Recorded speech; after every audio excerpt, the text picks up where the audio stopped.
go. Hello everyone, welcome again and welcome to the ponds. We've got a couple of ponds here. Now, this water that runs down the water course used to go underground. It was invisible. There was a big pipe running under this field, and the field over here, this meadow, went all the way up to the corner. And 2.5 years ago, only 2.5 years ago, we made these ponds. The water now flows into the top pond down to the second one, and the pond was so quickly colonized by all incredible pond life. There are newts and diving beetles and pond skaters, and we even saw a snake slithering through, a grass snake slithering through the water, dragonflies, damselflies. We've regularly watching the swallows and the house martins and the bats feeding off the pond. And around the outside of the pond, it's become colonized with the most incredible pond plant life. And I just want to show you something which is quite incredible.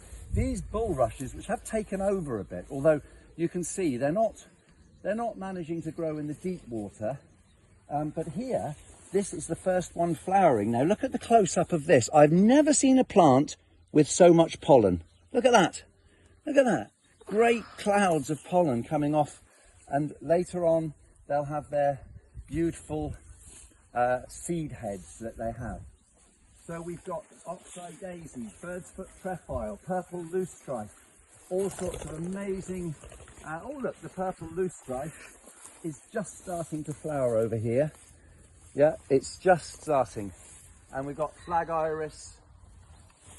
So as our dear local wildlife warden, Shearer, described it, was that we're actually allowing the water to reveal itself again.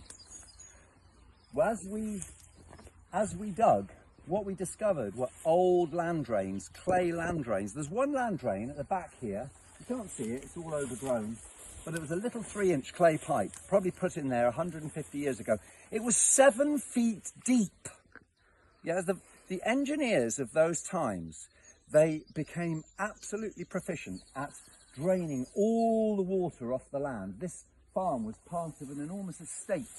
And of course, labour was cheap, and their mission was to make every single square inch of this land habitable. Not habitable, useful for agriculture, cultivatable. And what they did by doing that was take away all the wetland habitats. There was no boggy land, there were no ponds, and the streams were all piped in underground. So what we are doing and what needs to happen is a recreation of these wetland habitats. So I'm going to speak some more about water and our water scheme and how we're going to become, the farm's going to become off-grid eventually. But that's all for now. See you next time.